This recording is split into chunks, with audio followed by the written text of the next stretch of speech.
Hari Om. I'm Shridika Pillai and you are watching Sadhana the Inward Path right here on SABC3. In this series of Sadhana the Inward Path, we have some interesting documentaries that take a peek into our Hinduism, both South Africa and abroad. In today's episode, we draw attention to the Chinmaya Mission of South Africa under the leadership of Pujya Swami Abhedananda. With its headquarters in Chatsworth, Durban, the Chinmaya Mission of South Africa has spread across the country, taking the teachings of Vedanta to spiritual seekers. An outstanding orator and an unparalleled writer, known for his wit, humor, and fiery spirit, Swami Chinmayananda inspired millions the world over. He established schools and colleges, built temples and ashrams, instituted a monastic order, and left a legacy of immense strength, boundless love, tireless service, and immeasurable reach. A global organization committed to making the essence of Hinduism accessible to everybody, regardless of age, nationality, or religion.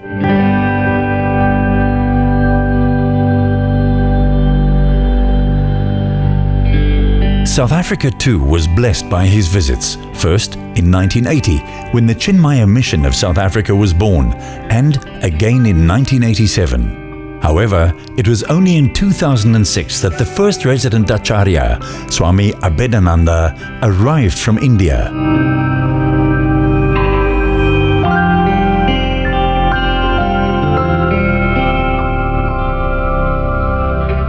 So he had the thought that there should be a mission. Any great work is done only when there is a grace of God and tremendous effort of the people also. So grace does not come without our putting effort. So that was the seed which was sown. After I came, I had a vision that a lot of Hindus in South Africa, Indians in South Africa, are deprived of our spiritual culture. Because of the geographical reason, political reason, historical reason. Even slowly they don't know how to write Hindi and speak in Hindi also, know Sanskrit. So most of the temples were reciting Ramayans, which were good. But I wanted that they should go into the depth of the scriptures, they should talk about it, and there should be transformation in their life. I want the people here should not take the skeleton of religion and leave the soul of religion. The skeleton is that we are doing Satnarayan Katha, we are doing Puja, we are doing Havan, all is very good, they should continue. But the soul of religion is that my vision about life should change. Why I am doing action, how to serve, and why it is necessary to serve. What is the purpose of a family life? What is the purpose of living this world? How, unless we live for others, our life won't be complete and fulfilled. Swamiji's knowledge of Hindi and Sanskrit translated easily into the ears of seekers in South Africa, transforming their hearts and indeed their lives. Carrying the message of his master, Swamiji Abhedananda's influence spread, and soon new infrastructure was needed. By the end of 6 years as resident Acharya in South Africa, elaborate plans for the mission's expansion began to materialize. Chinmaya Mission is not only for the Hindus. Everybody can be here. Everybody who is downtrodden, poor also. For poor we have the feeding scheme. We all have, for all is there. Those who want to learn the scriptures, those who are children, those who are youngsters, those who are very deep seekers, all kinds of people should come here. Like all rivers go to the ocean and merge there and become one. I thought everybody should come here, learn about the scriptures in the environment of loving, learning and giving. We have lost this soul of the religion. We held on to the external things. We held on to the pujas. That was very good, but that was not complete by itself. Religion without philosophy should not be there. And philosophy without religion should not be there. Ritual and philosophy both should marry. Ritual without philosophy is superstition, and philosophy without ritual is madness. There should be happy marriage of both. And this is what we do in the Chinmaya Mission here.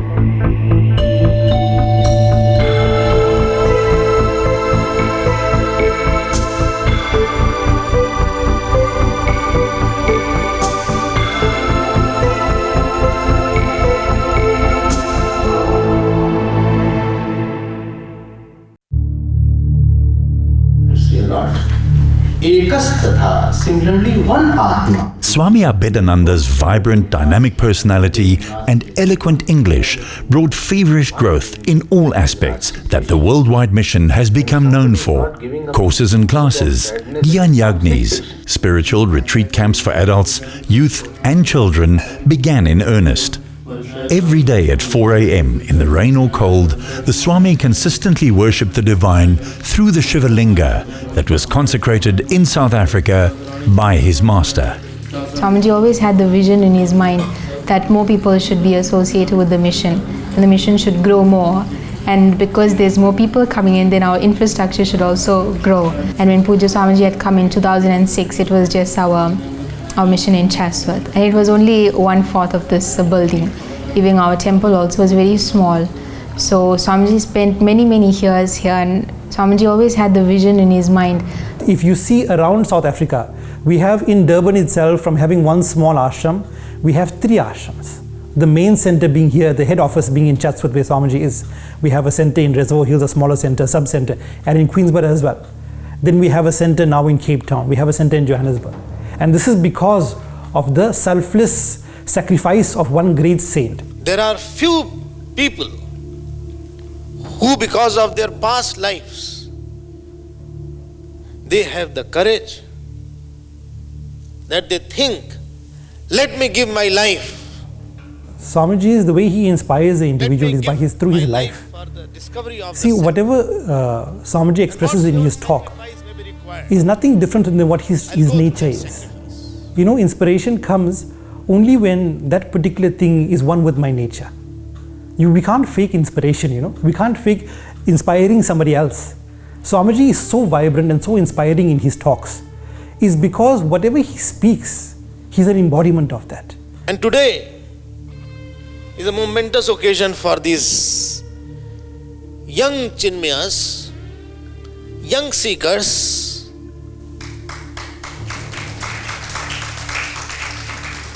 whose color of cloth says that as the fire is yellow and as the fire burns everything, I am also ready to burn the temptations of the world also. It's only Swamiji's pure sankalp that has manifested, that has made everything possible in South Africa. If you look at it, you know, it was just 10 years back or 12 years back that we didn't have anything here. There was, you know, we didn't even know what Vedanta was, what Upanishads, or what are the Vedas, or what's Ramayana about.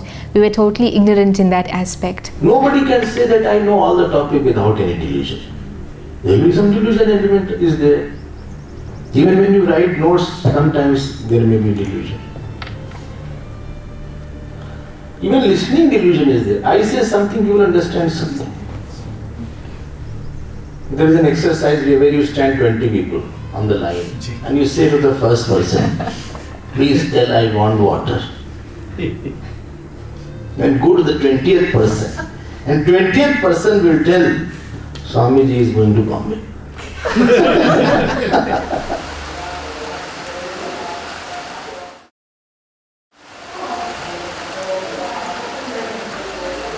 What is in Ramayana? We hear Ramayana, but how I am also one part of Ramayana? Is there is some Ravan hiding in us, and there is some Ram also in us. Let us make the Ram victorious by killing the Ravan in us. Let us make the Hanumanji active in our life. So we think these characters are only outside, but they are also inside. There should be inner Diwali also. There should be inner Dashera also. Outside you blast the crackers, it is good, but not sufficient.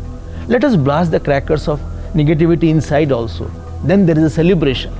Life is a celebration for those who live for God, who think above themselves. All sad people are thinking about themselves. Therefore they are sad.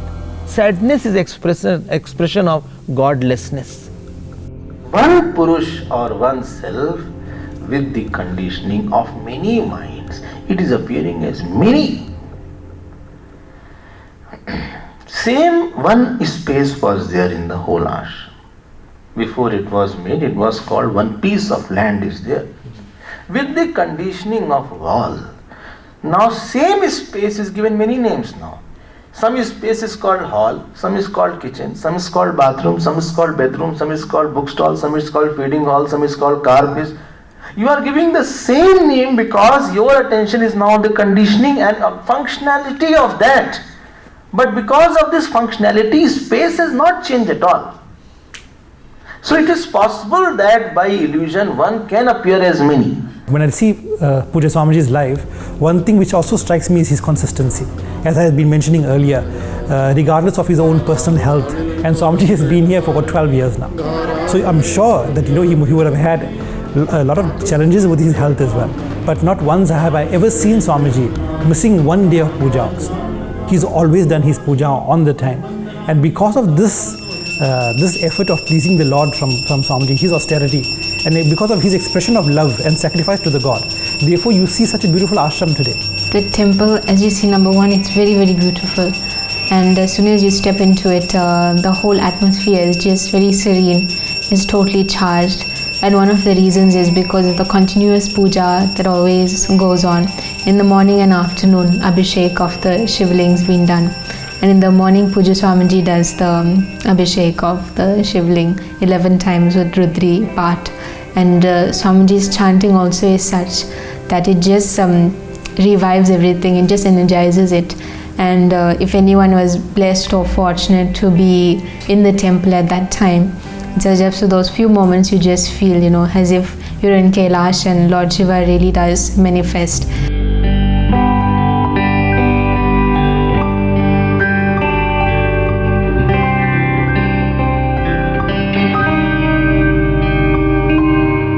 We are not converting anybody into sect. We are transforming the beautiful God in it. The man which has lost his light, we are just bringing back the same light, showing him the same light which was hidden in him. How to make wealth? Education institutions are there. How to become doctor, engineer? Institutions are there. How to become good managers? Big universities are there all over the world. But very few institutions are there who tell how to become a good human being, how to become a moving God, how to become a living God. We see a lot of temples, how to become a moving temple. So that a person should see, he can see, okay, he is my living God. He is a selfless person. He is a lovable person. He is the one whom I want to follow. And this was the vision which our Puj Gurudev Swami Chinmaya Maharaj gave. And this is what we are following the tradition. I am not doing anything great. It is just following what he has. And Swamiji is an embodiment of joy. One expression of his joy is humor, his wit. Therefore, when Swamiji speaks, he has the ability to make other people happy. Whenever you are around Swamiji, sometimes I may be not physically in the lounge here with Swamiji. I may be somewhere else in the ashram. But after some time, I'll always hear the room in which Swamiji is along with the devotees. I'll hear stitches of laughter coming out. Swamiji's nature is such because he's so full of joy. He doesn't have sorrow. He doesn't have pain in his nature. Supposing I had my own family, do you think everything I'll be available? I also be dropping my child somewhere.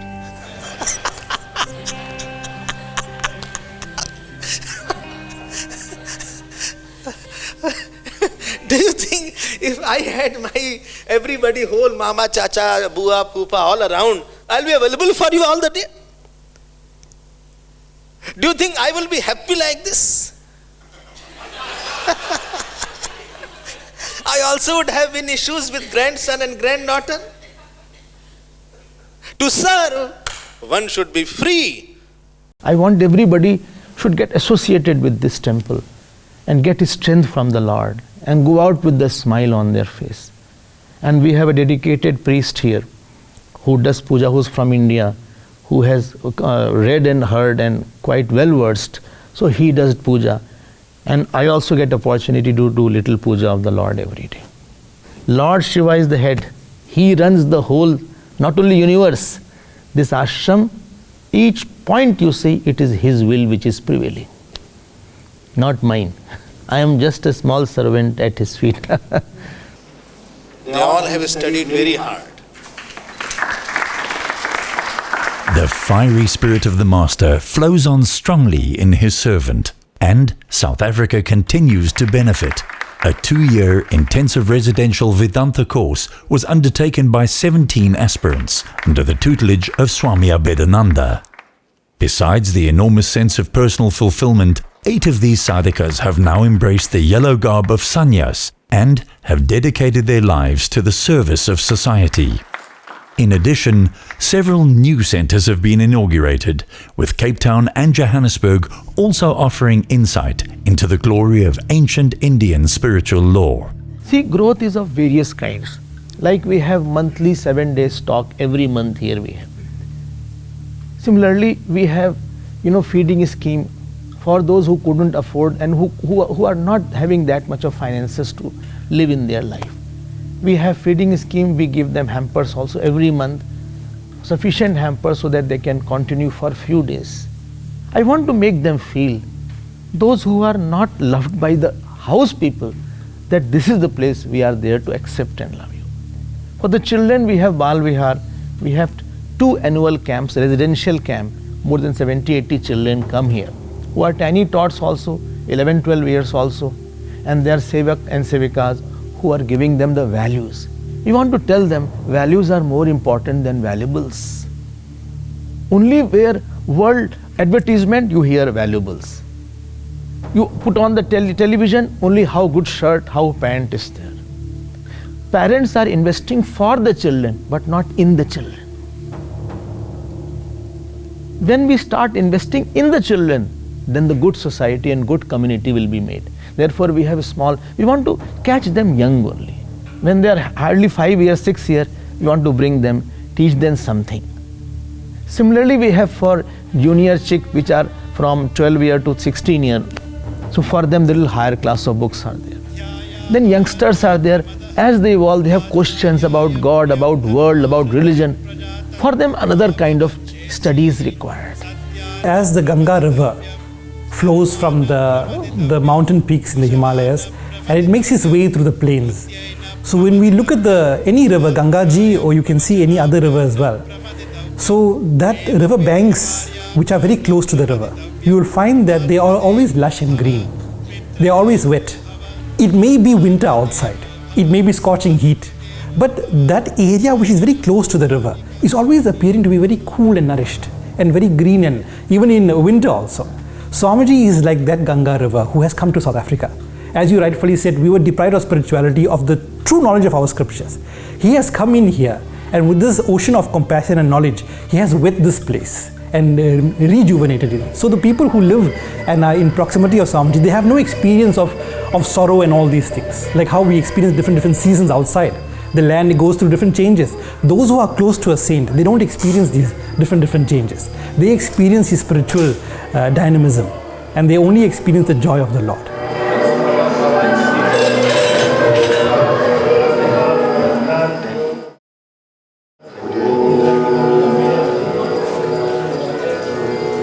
I think that day is what keeps us captivated at first, is that we're so used from our childhood of going just hearing the own meaning of it, but that even at home we can open our mind and see the English translation. But even there, it's just the meaning of the words, which doesn't mean anything. If anyone is teaching us science, if they're just telling us the formulas, how do we apply these formulas? What does it do? What's the purpose of this? And this all Swamiji explains and he tells to us. Not only does he bring the scriptures, Ramayana, Bhagavad Gita, Bhagavatam, all of the Upanishads into our life, but he tells us the purpose of it. He makes every shlok such that it's something that's there to help me. It's not something which is far away, meant for another person, or meant for, some jnani or something like that. It's meant for me, and I'm needing it the most at this current time. So Swamiji very beautifully personalizes the knowledge to us. He makes it very, very simple, something that we can apply to our daily lives, something that we can use to improve ourselves. And at the same time, we can use the same thing to gain all of our devotion, love and surrender unto the Lord. When it comes to Puja Swamiji, I don't think there's a limit on the depth of his sadhana knowledge. The amount of transformation he has done here in South Africa is unparalleled. He came here as a one individual alone from India, and the only thing Swamiji had with him was his devotion and his spirit of renunciation, and of course the whole forest of knowledge and austerity which he brought along with him. And he tirelessly worked serving the vision of Puja Gurudev Swami Chinmayanandaji. And because of that, his devotion and commitment to Puja Gurudev, today we see a very beautiful, flourishing ashram.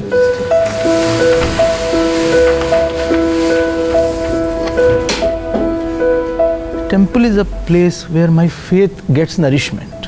From here to here. Because world kicks at, hits us. There is one place which does not hit us is God. So therefore temple are lifeline of Hindus. And in Chatsworth area I felt that if we have a bigger temple, we can serve the community and people can come here very easily. And that was in my mind, and God was gracious enough to fulfill my wish. So we went to India, and I said everything has to be done in a very traditional manner. Even the height of the dome which you see is as per the height of Shivling, to the proportion. So the length and breadth, the sanctum sanctorium which is there, everything is highly measured as per the Vedas, because this is house of Lord Shiva. And therefore each block is named after his family members. So this is God's house, not human being's house. We are just using God's house for him. We are all temporary people. We will all go away. His house will remain. So one is the area where those who are in yellow clothes, they are living there. They do their sadhana, they go out, they do some talks in the universities, colleges, schools, or other places, and they come back here. Other is there where other people are living, like those who have crossed 60 and who want to have a dedicated life, they are allowed to live there. Those who want to do sadhana. It is not a rest house, it's an ashram. Ashram means those who want to do, those who seek God, those who want to learn about the scriptures. And we have camps also. Just now we had a Ramayan, Sampurna Ramayan. So we have camps also regularly going on. So 50 people can easily stay here, and they all are. If anybody wants to stay for 1 week to do his own quietude, he wants to meditate, he wants to spend time in solitude, he is also welcome. So this need is being catered by the ashram here.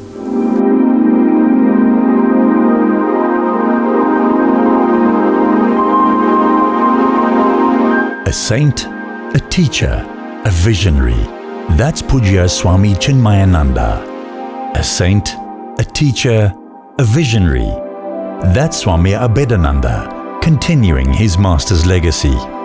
The lamp of knowledge lit in India decades ago continues to shine forth through the activities of the Chinmaya Mission of South Africa today.